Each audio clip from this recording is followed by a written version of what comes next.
माझं नाव,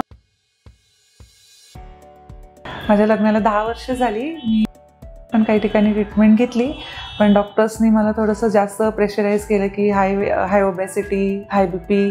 सो नंतर मला नाशिकचा रेफरन्स भेटला. मग माने सरांना भेटले, काउन्सिलिंग घेतलं. तिथून सरांनी होप्स दिले की तुला होईल, आणि सरांनी सांगितल्याप्रमाणे मला सरांच्या म्हणजे छान रिझल्ट आला.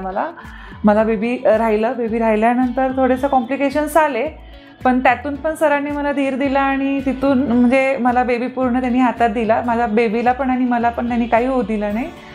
त्यांचं म्हणजे नेचर पण खूप छान आहे. मॅडमनी पण खूप सपोर्ट केला वेळोवेळी, स्टाफने पण वेळोवेळी खूप सपोर्ट केला. अगदी मी 4 महिने सरांनी मला इथे ॲडमिट ठेवलेलं, पण मला असं कधी वाटलं नाही की मी हॉस्पिटलमध्ये ॲडमिट आहे वगैरे. सगळं छान, म्हणजे असं एकदम फॅमिली लाईक सगळं इथलं क्लायमेट, ॲटमॉस्फिअर होतं.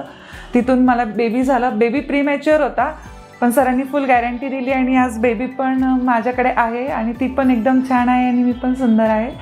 आणि सरांना ह्याच्यासाठी खूप खूप थँक्यू की त्यांनी मला एक मातृत्व दिलं, होप्स दिले. आणि मी आता सध्या खूप हॅप्पी आहे सरांमुळे, आणि माझी खूप लाईफ छान पण झाली आहे याच्यामुळे. थँक्यू.